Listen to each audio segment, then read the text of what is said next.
ZZ109FM, this is Elsie Jenkins. We are here and present and accountable for. We have our military gear on and we are prepared for whatever is to come. Lord have mercy. In the studio with me is Loratti. Loratti, how are you doing over there? Miss Jenkins, I'm doing pretty good. Got my bag here packed, and I've got my supplies. I am ready for whatever is going to come. Well, I'm going to tell you now. Israel, with a little bit of help, has hit Iran with some strategic, let's just say their program has been set back a little bit when it comes to their nuclear, whatever the hell you want to call it. Lord have mercy. Let's look over here to the other side. It's 10th grade education, Bob. Bob, how you doing over there? Oh, Miss Jenkins, I'm doing good. I got my bag packed also. Got my Coronas over here, and got me some baby oil just in case the oil situation turns crazy. Well, I don't know what the hell you need baby oil for. Lord have mercy, you should have learned from the Diddy situation. My goodness. Lord have mercy. Get things that you need, supplies that are important. Baby oil is not important. Lord have mercy. So we're here, we got our gear, we're present and accountable for. In the military, they call this an alert. You get a knock on your door in the middle of the night, and they tell you, get your sea bag. It's time to go. And Lord have mercy, the military members are already there, they're present, and they've already done their job and has wreaked havoc in Iran. So Lord have mercy. You know they're not happy, and it can all go downhill from here. Lord have mercy. So we look at the situation here. We're going to be brief because there's not much more to talk about when it comes to this situation. Iran and Israel are neighbors. They're right next to each other, and other countries around them cause them to have to cross their borders to get to one another. And that's the problem here. You could drag other countries into this situation real quick. And we're not learning from past experiences when these people have differences and how people are dragged into this conflict of this nature. But as I look back at the information, we all know that President Trump ain't playing. The Iranians should have learned from Venezuela. But see, they not paying no attention to this man. They think he's just playing games. He's not playing games.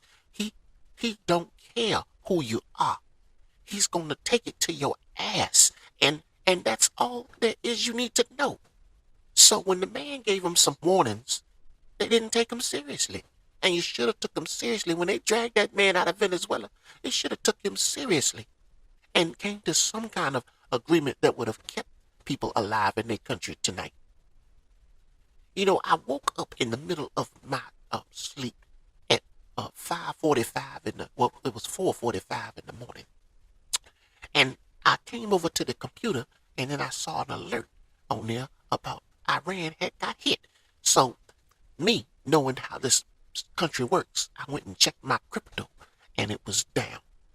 And then I looked at the market and it was down. So overnight they hit the 401ks and the valuables you have invested in. They done dropped your value of it down overnight while you was sleeping. And don't make no damn sense that these situations gotta dip into our pockets, but it does.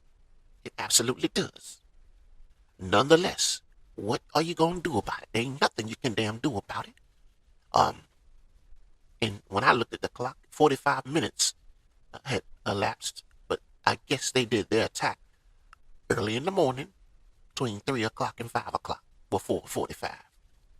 But nonetheless, boom, boom, boom, boom, boom, boom. Multiple places within their program were demolished. So, retaliation is inevitable. And what you got to do out here, I don't care how you look at it, you got to look over your shoulder because you got a couple threats you got to worry about. You got to worry about the people from the Central America. They're upset. You got to worry about the people that was deported out of here and sent away. They're upset. And you got to worry about them damn Iranians. They're upset. And anytime you go somewhere, either in the country, and if you go out the country, Lord help you. Lord help you. Because these people are taking opportunities to get Americans outside the country. So be careful if you got to go outside the country. Lord have mercy. So we are ready for war. We've got our gear on. We got our equipment, our C bags and our A bags. We got all our stuff.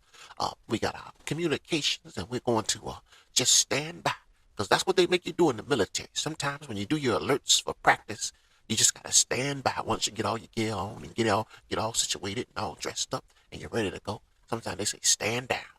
That means you just go back on in your room, put your stuff up, and it ain't the real deal. But this time it's the real deal, so we standing by.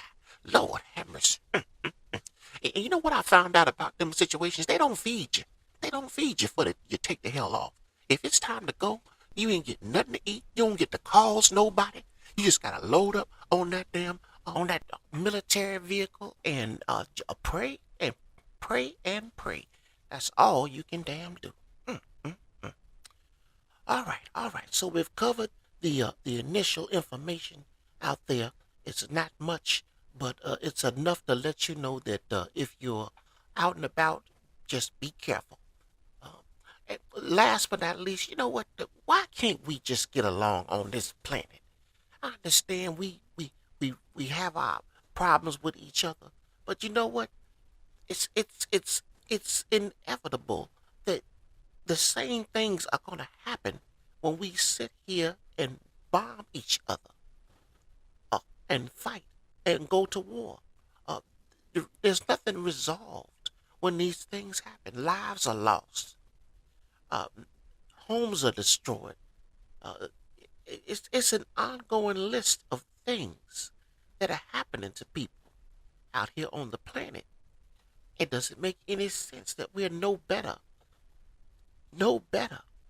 um, today than World War II, World War One, Korean War, Vietnam War, war after war. We're still doing the same thing to one another.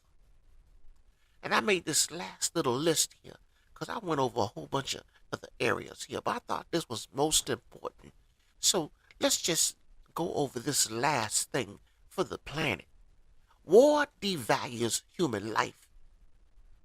It makes suffering seem normal. Leaders have a moral duty to avoid these conflicts, and no one wants to avoid them anymore. No one cares about the civilian protection. You're not protected anymore when people are throwing bombs nilly-willy into your country. All of your artifacts and things that you've had for years are at risk when we're bombing nilly-willy. There's no restraint. No one has any restraint anymore. Maintain the conversation and try to stay in a peaceful mode versus a mode of war. Peace honors dignity. There's no dignity in this process on both sides in the end. There's a winner and a loser, but still within the two, there's no dignity. Dialogue is most important. And one thing people can't do today is communicate. They can't communicate. Look around you. How many people around you can't communicate? The internet hasn't helped, and social media hasn't helped this process. And what I've noticed so far when it comes to the way we're handling things in this country, whatever you're doing, sending people back out of the country because then the papers ain't right, taking presidents out of their bed with their first lady and putting them in jail, and going over there and hitting people 3 o'clock in the morning in Iran. All it does is violence, deepens the hatred they have for the red, white, and blue flag. That's all it does. And we had real leaders, real leadership, they would choose negotiation based on all these things I just mentioned. So it's a shame we're at this situation right now. But you know what? It's inevitable when you got the kind of leaders that can't sit back and foster some type of dialogue and communication and choose negotiation. ZZ109 FM, this is Elsie Jenkins. We are ready to go. We hope you have a blessed rest of 2026 and make sure you watch your back out here. So many people are mad with America right now. So many people. So be careful of who approaches you. Be very careful. Take care.